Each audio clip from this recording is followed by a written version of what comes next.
Ora, ora, ora, vejam só quem está aqui, né? Olha só, o pessoal da internet.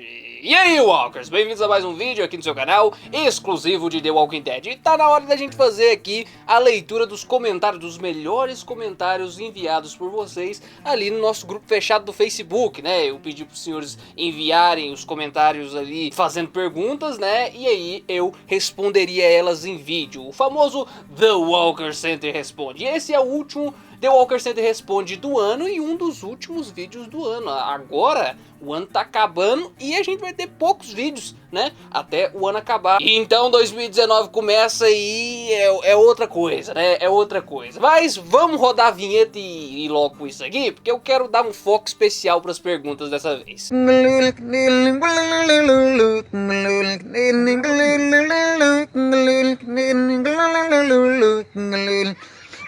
Aqui da rua na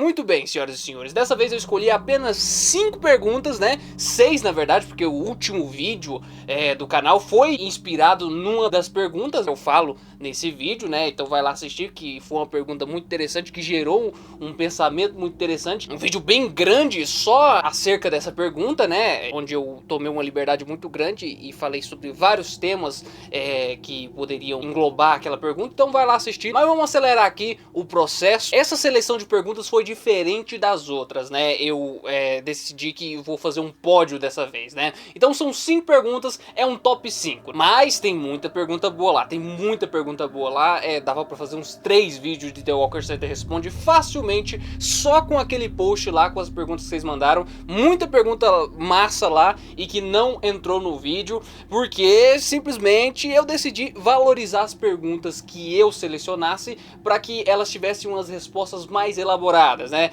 É mais ou menos isso. Vamos pro nosso 5º lugar aqui. Uma pergunta do Diego Monteiro. Ele pergunta bem assim: caso o próximo mundo vingue, pretende fazer uma continuação? E é o seguinte, para quem não sabe, para quem tá caindo nesse vídeo de paraquedas, inclusive caso você tenha caído nesse vídeo por causa do título dele, aguenta aí que logo logo vou responder a pergunta que está no título, hein? Aguenta aí. Aguenta aí, temos muito entretenimento até lá. Então, é o seguinte, o caso do próximo mundo é que ele inicialmente, né, até o momento, é pra ser uma minissérie, né, uma minissérie ambientada no apocalipse zumbi.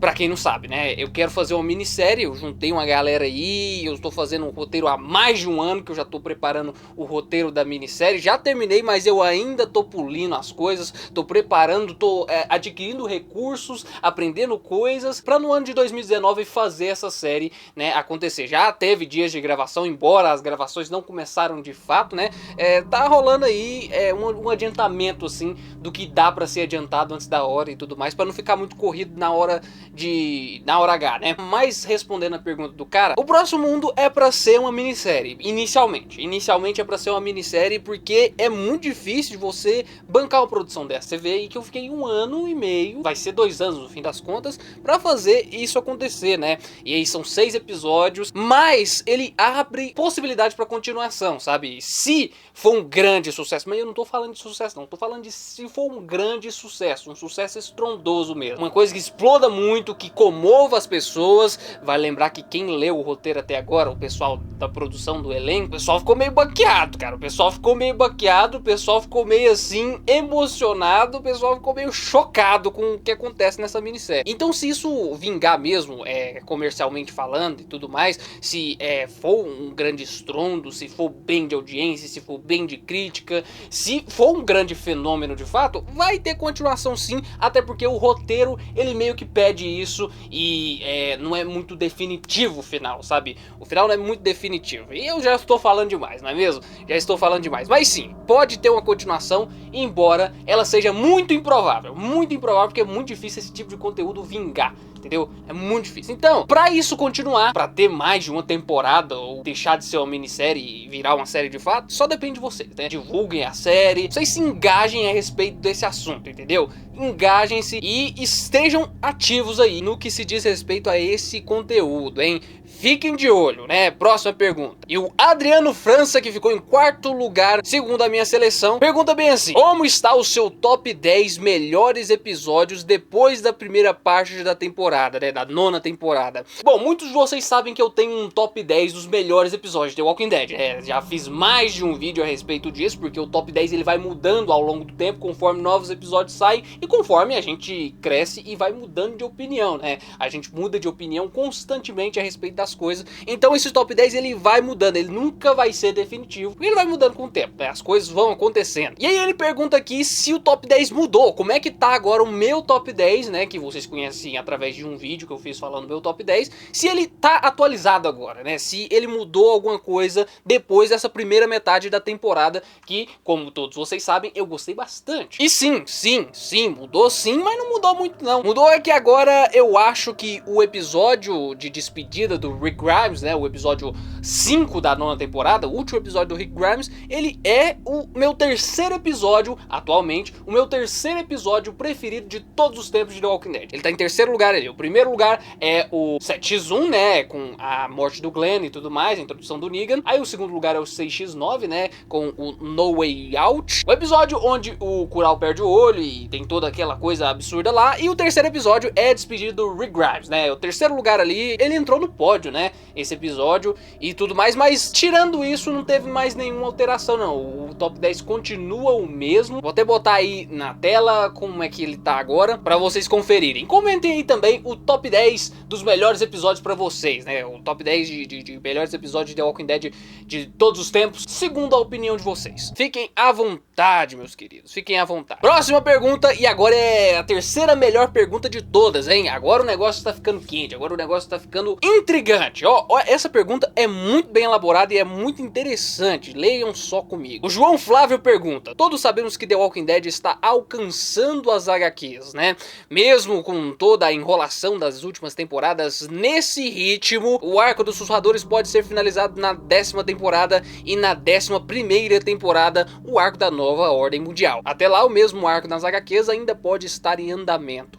Você acha que em algum momento a série vai ficar sem história para se basear e investir totalmente em tramas originais? Já disseram que a série pode durar por mais de 10 anos. Que pergunta interessante, meu amigo. Que pergunta interessante, muito boa pergunta, muito meus parabéns. Mereceu estar aqui no terceiro lugar das melhores perguntas, justamente porque ela é realmente uma coisa intrigante, cara. O The Walking Dead tá finalmente alcançando as HQs. As HQs começaram lá por meados de 2003 e a série começou em 2010. E em 9 anos de série, a série tá chegando num momento onde ela tá realmente alcançando o momento em que a gente tá nas HQs. Nas HQs estamos num arco que procede aos sussurradores, né? O arco que vem depois dos sussurradores ali. E tá tipo meio que no final do primeiro ato desse arco, né? Início do segundo ato desse arco. Então tá começando, podemos dizer assim. E a gente tá ali no primeiro ato dos sussurradores já, né? Ou seja, daqui 1, 2 anos a gente realmente vai alcançar as HQs, né? Lá pra 11ª temporada é perigoso a gente alcançar as HQs na série.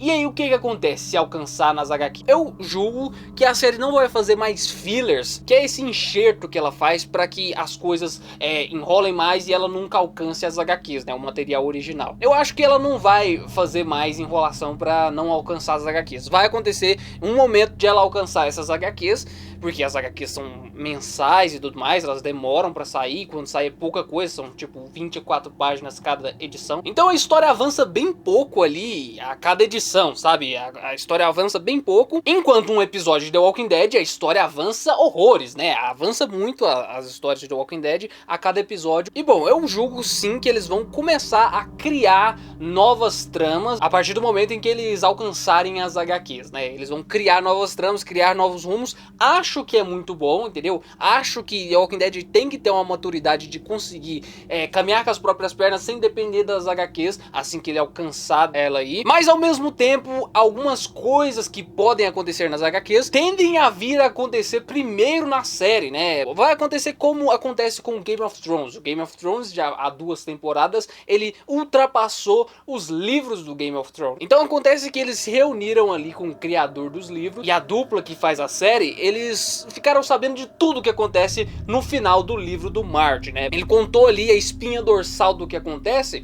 e aí eles teriam autoria para fazer ali a série em cima daquilo, né? Do que o George Martin contou para eles. Acho que é a mesma coisa que vai acontecer na série. O Robert Kirkman vai chegar e vai contar ali o que ele pretende fazer no futuro das HQs, e eles vão seguir essa espinha dorsal com maior autoria dessa vez, né? Vão conseguir fazer o negócio mais independente agora, mas seguindo a espinha dorsal que ele planeja explorar nas HQs. Ou não, pode ser que eles façam uma coisa totalmente original. Eu acho que esse caminho mais original é um caminho difícil de se trilhar, né? Um caminho muito desafiador, que é muito difícil você conseguir estender essa trama e desenvolver essa trama sem ter o material de base ali, sabe? Porque o material de base é o charme da coisa, né? Os melhores arcos do The Walking Dead são baseados ali em HQs, em sua maioria. Então é um grande desafio, a gente vai ter que ter senhores roteiristas, né? Roteiristas muito bons e um showrunner à altura que entenda The Walking Dead, e vai ser um puta desafio roteirístico, né? Vai ser muito difícil, mas eu acho que tem que ser assim, sabe? Eu acho que essa série, ela tem que se desvencilhar mais das HQs e se tornar algo novo com o tempo, sabe? Tendo uma identidade diferente. Eu acho que isso já tá acontecendo. O The Walking Dead tem se desvencilhado muito nas HQs, principalmente nesse ano de 2018, tá muito diferenciado. Depois de uma 7ª temporada ali, muito fiéis às HQs, eles começaram a desvencilhar bastante do rolê. Então sim, eles estão caminhando aí pra criar um universo muito diferenciado das HQs nos próximos anos aí. Esperemos que funcione, e esperemos que funcione. Eu tô torcendo aí, e sim, é muito perigoso. Próxima pergunta, e essa pergunta é do Jackson Almeida. Ele pergunta bem assim, olha, essa pergunta eu achei muito interessante. É a segunda melhor pergunta do dia. Ele pergunta bem assim: no The Walking Dead, geralmente em season finales, eles matam um personagem importante, e isso já virou meio que um ritual, mas eu já percebi que você entende bastante de cinema e audiovisual. Não, eu ainda sou um aprendiz em treinamento. Então eu gostaria de perguntar, tem como você fazer uma season finale incrível sem matar ninguém? Eu achei muito foda essa pergunta. Eu achei muito foda essa pergunta porque realmente é um desafio absurdo que às vezes o próprio The Walking Dead não consegue fazer. É um desafio muito difícil, porque veja só, fazer uma trama boa, embora obedeça algumas fórmulas e tudo mais, é uma coisa muito de variáveis, né? Varia de cada trama, né? Varia de cada vibe ali e cada detalhezinho do que tá acontecendo ali naquela trama. É uma coisa muito intuitiva, no fim das contas, sabe? É uma coisa muito íntima do criador e da sua trama. Entretanto, tem algumas fórmulas, e uma dessas fórmulas é matar personagens, entendeu? Você matar personagens é uma fórmula que funciona muito bem. Mas muito, nossa, funciona bem demais esse negócio de matar personagem, porque é um peso narrativo que funciona tiro e queda, né? Tiro e queda. Você matou um personagem importante, pronto, você tem um peso gigantesco ali de narrativa acontecendo. Por exemplo, você introduz o Negan, ele chega, o que ele faz pra mostrar que ele é fodão mesmo, para o público entender que o cara é casca grossa, ele mata um personagem muito importante. É a primeira coisa que ele faz, entendeu? Ele mata um personagem muito importante e pronto, a gente tem um dos eventos mais pesados e de maior renome ali da série The Walking Dead, justamente por causa disso, né? Como The Walking Dead, né, que é sobre a morte, né, sobre a vida e a morte, muitas mortes acontecem, né? Muitas mortes acontecem e com isso virou um vício do The Walking Dead, né? Ele não consegue mais se desvencilhar desse negócio de ter que matar personagens a todo momento para o público se sentir comovido. Ele não consegue achar uma fórmula, né, um artifício melhor. Você pode ver que todas as mid-season finales e todas as season finales é de lei. 90% delas matam um personagem e muitas vezes é um personagem importante. Mas tem jeito de fazer isso sim. Tem jeito de fazer isso sim. É muito variável, né? Varia de caso para caso. Você tem que ver o seu próprio caso, né? Por exemplo, há outras coisas que podem ser interessantes e podem ter o seu peso e sua recompensa para o público. Podem ser gratificantes, interessantes e chamativas, mesmo não envolvendo morte de personagem e desgraça dos personagens. Você pode simplesmente fazer um payoff numa season finale que ela terá um peso, né? Por exemplo, uma season finale que ninguém morre é a season finale ali do fim da guerra, né? Que é uma season finale que eu não gosto muito, eu acho ali uma season finale bem desbalanceadinha, bem fraquinha, abaixo da média, mas ninguém morre naquela season finale e muitas pessoas gostaram daquele episódio, porque ele é um final de trama, né? E ele é um payoff. Um payoff, ele é uma recompensa, né? Depois de a gente ver esse pessoal sofrendo tanto, perdendo tantas pessoas,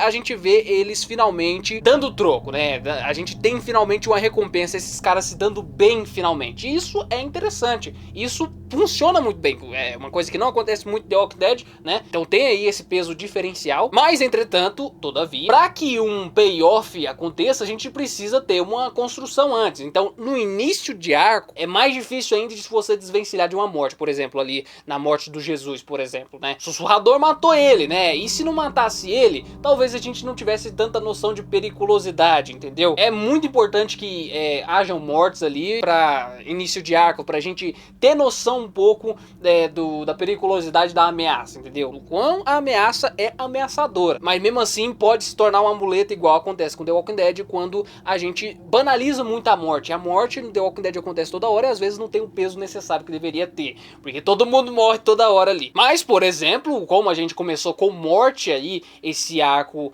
dos sussurradores, a gente pode simplesmente terminar o arco saindo desse clichê de matar os personagens para ter mais peso e tendo peso de uma maneira diferente, entendeu? De uma maneira nova no final do arco, sabe? Por exemplo, quando tiver ali no final da guerra e aí eles têm um payoff que tem um peso quase que igualitário, se bem executado. A questão é que é mais difícil, entendeu? É muito mais fácil você matar um personagem ali importante e ganhar um peso e uma comoção muito grande por isso, do que você fazer as coisas darem certo pros mocinhos ou fazerem dar errado pros mocinhos de uma maneira convincente que ninguém morra ao mesmo tempo, sabe? É difícil. É difícil. A questão aqui é muito mais simples, é muito mais fácil, muito mais eficaz você usar essa fórmula da morte. E a conclusão sobre a sua pergunta é a seguinte, cara. Não deixe de você citar essas coisas universalmente, sabe? Não são fórmulas, por dizermos assim. Eu não posso te contar a fórmula pro sucesso pra fazer uma trama maneira sem mortes, porque não é uma fórmula, entendeu? Eu não posso te contar porque não tem fórmula. Varia de trama pra trama e cada criador tem que achar o seu jeito de fazer as coisas, entendeu? Sentando ali e pensando muito nas saídas que ele pode achar nos artifícios. Mas há muitos artifícios aí que você pode usar para dar peso a uma trama, entendeu? Então a fórmula pro sucesso, sem você precisar matar personagens e ter uma trama legal, é você simplesmente ser um bom roteirista e pensar muito, matutar muito, fazer muita coisa errada no seu roteiro e depois corrigir, né? Muita tentativa e erro mesmo esse negócio. Por isso que é muito arriscado você fazer uma season finale de The Walking Dead sem matar personagens. É muito arriscado. A morte dos personagens em The Walking Dead é muito confortável para os roteiristas. É muito fácil, é uma saída fácil. Por isso que acontece tanto. Viraram reféns ali da morte em The Walking Dead. Por isso que mortes esquecíveis acontecem a todo tempo ali na série e ela ficou totalmente banalizada, né? A morte, no caso. Como, por exemplo, a morte do Jesus. Próxima pergunta. Eu enrolei nessa. Essa aqui eu enrolei porque essa aqui foi extremamente difícil de se responder. E a última pergunta foi a melhor de todas, não pela complexidade, porque é uma pergunta muito curta. Não foi pela complexidade, não foi pela genialidade, não foi pela originalidade, porque é uma pergunta que muitos fazem. A questão é que ela é uma pergunta muito boa e muito definitiva, cara. Muito definitiva a pergunta. E também escolhi ela porque é um bom jeito de terminar esse vídeo. É o seguinte, o Guilherme Novakoski... Gente, olha só. É o seguinte, o Guilherme Novakoski... Nossa, consegui pronunciar, olha só. Pergunta bem assim: por que The Walking Dead é sua série preferida, hein? Pergunta muitíssimo interessante. Muitíssimo interessante essa pergunta, meu caro, porque é o seguinte, a gente sabe que The Walking Dead não é perfeito, né? Tem os problemas dela, ela tem ali defeitos e tudo mais, tem séries com roteiro mais impecável que ela, né? A gente tem séries grandiosas por aí, muita coisa boa que eu já vi neste mundo, mas por que The Walking Dead continua sendo a minha série preferida? Por que nenhuma série é digna de ser a minha série preferida e The Walking Dead, com seus defeitos, com todos os seus poréns, consegue ser ali a minha série preferida de todos os tempos? Por que isso acontece? Justamente por causa do peso, né? Ligando o gancho com a última pergunta ali, né? Veja só, The Walking Dead mexe muito comigo, vocês sabem muito bem disso, e nenhuma trama na vida que eu assisti, nenhum filme, nenhum livro, nenhuma série, nada que eu assisti na vida, ou li, ou seja lá o que for, conseguiu ter esse mesmo peso em mim, sabe? Conseguiu gerar essa mesma reação, sabe? O The Walking Dead consegue fazer uma coisa que ninguém consegue, nem Game of Thrones, nenhuma série ou trama, sabe? Ele tem o peso de mexer com seus sentimentos que nenhuma outra trama faz. Ele é uma série que te faz torcer muito pros personagens de uma maneira muito ardente, ele te faz temer muito por esses personagens que você se importa, ele te faz ficar aterrorizado de verdade quando as coisas dão errado, e elas dão errado com muita frequência. E E é uma série que realmente é uma montanha-russa de sentimentos, cara, porque ela mexe constantemente ali com a sua expectativa de que tudo pode dar errado, né? Tudo pode dar errado. E como você se importa muito com aqueles personagens, porque eles são muito únicos, as coisas darem errado são muito temidas por você. Essa é a palavra certa, sabe? Por exemplo, nada que eu assisti na minha vida foi tão pesado, foi tão marcante quanto o 7x1, a morte do Glenn. Nada que eu assisti foi tão pesado. Nada consegue chegar nem aos pés daquele momento ali.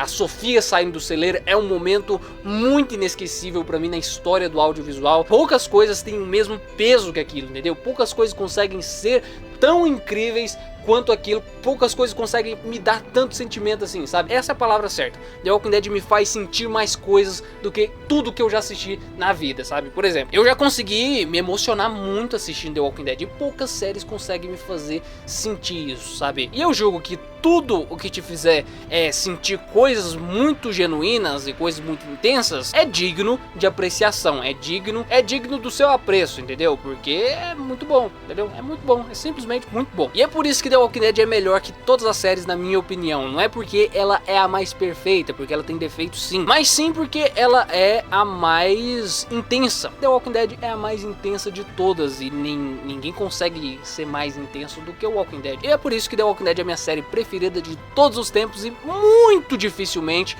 eu vou achar algo que se equipare a The Walking Dead nesse quesito, sabe? Muito dificilmente. Walking Dead é uma coisa muito única, que não vai rolar de novo, entendeu? Não vai rolar de novo. Mas é isso aí, pessoal. As perguntas foram essa. Eu já vou encerrar o vídeo por aqui. Já está ficando muito grande, não é mesmo? E bom, a bateria da câmera já acabou aqui. Eu já estou falando só no áudio, né? Então já tá na hora de encerrar esse vídeo aqui. Obrigado a todos vocês que assistiram este negócio. Vamos ter aí a nossa retrospectiva 2018 no próximo vídeo. Vai acontecer logo mais. As perguntas foram dificílimas de eu responder, entendeu? Foram muito difíceis essas perguntas de responder, e justamente por causa disso que eu escolhi elas. São perguntas difíceis, entendeu? De responder. Menos a do próximo 1. Mas é isso aí, pessoal. Muito obrigado a todos vocês que assistiram. Muito obrigado por terem acompanhado até aqui. Se inscreva no canal caso esse seja o primeiro vídeo que você esteja assistindo aqui neste rolê. Ative o sininho das notificações para receber mais vídeos como este. E até mais, pessoal. Até mais. Até a próxima, né? Muito obrigado por toda a audiência. Muito obrigado por ter assistido até aqui. Até mais e falou.